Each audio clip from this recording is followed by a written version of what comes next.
Thank you, Mark. Charlie was a Detroit Lion for 47 years. 47 years.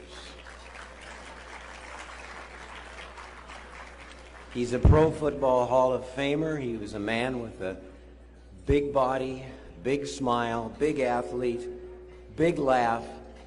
And the neat thing about Charlie, he had an even bigger heart. Number 88, Charlie Sanders. When Charlie was inducted into the Pro Football Hall of Fame in 2007, the Ford family and the Detroit Lions threw a party for him right on the grounds there at Canton, Ohio. That was a great party. Some of you were at that party. Fun, food, and football to the max. Lots of stories were told, lots of laughs, good times, way into the early morning, way past Tim Pendel's bedtime. Of course, that's at 9 o'clock, so that doesn't say very much, but a lot of people were there. Charlie's whole family was there. Now, let me say that again. Charlie's whole family were there, weren't they? That's a big enough group to have their own zip code in itself. Lee's band played all the oldies but the goodies. Motown was going wild in Ohio that night, and many, many of Charlie's pals were there. Lem Barney was there, and he was dressed to the nines. I think he's dressed to the 20s tonight. Coach Wayne Fonts was holding court like only Uncle Wayne could hold court. Then after all the media interviews were done and they went well deep into the night, Charlie finally arrived at his own party.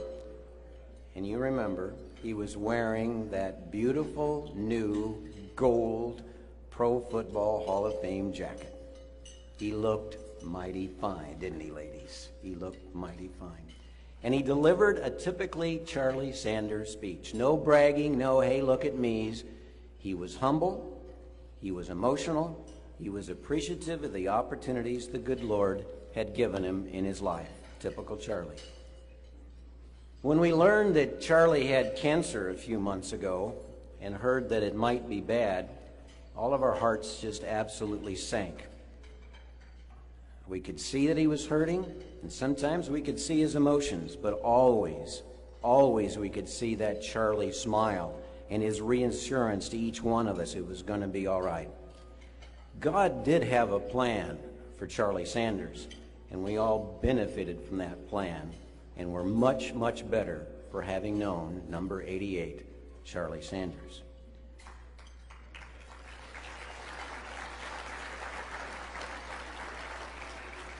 There's been a lot of tributes to Charlie, but the one that I keep going back to was done on Fox 2 by Jennifer Hammond. We'd like to show it to you right now.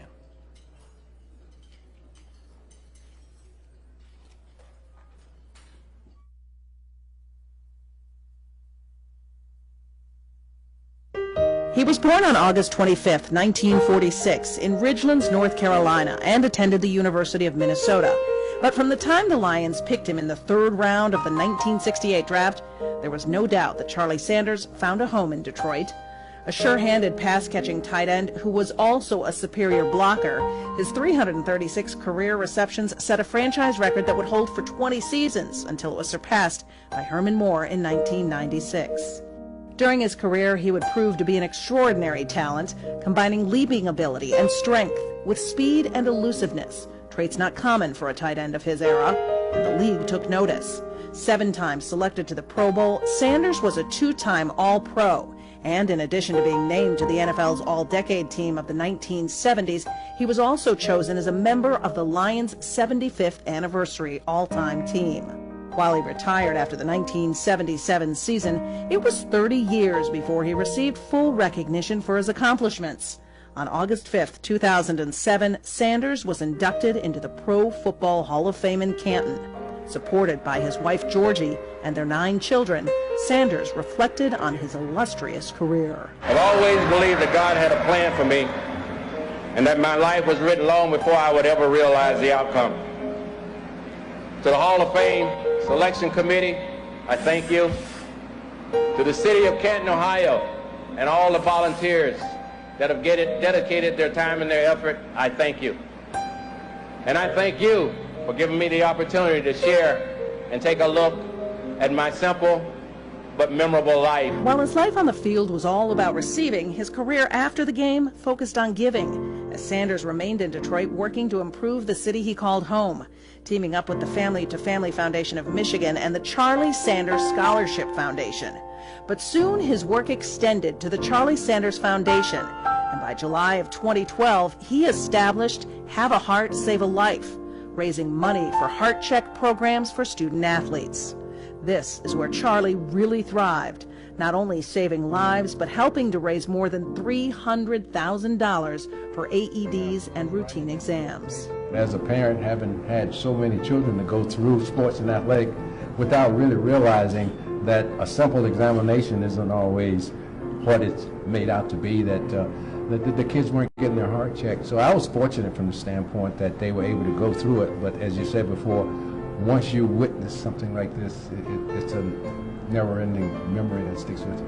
Even in his absence at the 2015 tournament, his supporters came out in full force, devoted to the man as well as the cause. We talked about the fact that this started out being heart check and kind of took a detour because of some issues that I've run into. But it doesn't matter.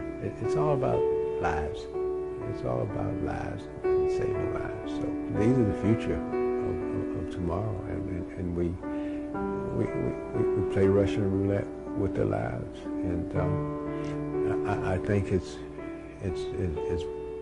imperative that we get the message out there that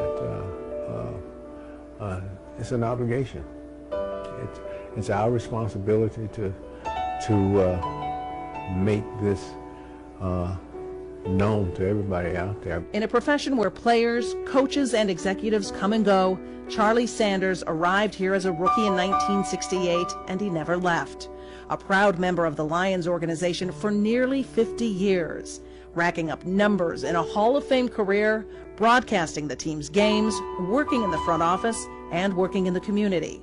Sanders loved his team, loved the city, and the city loved him back.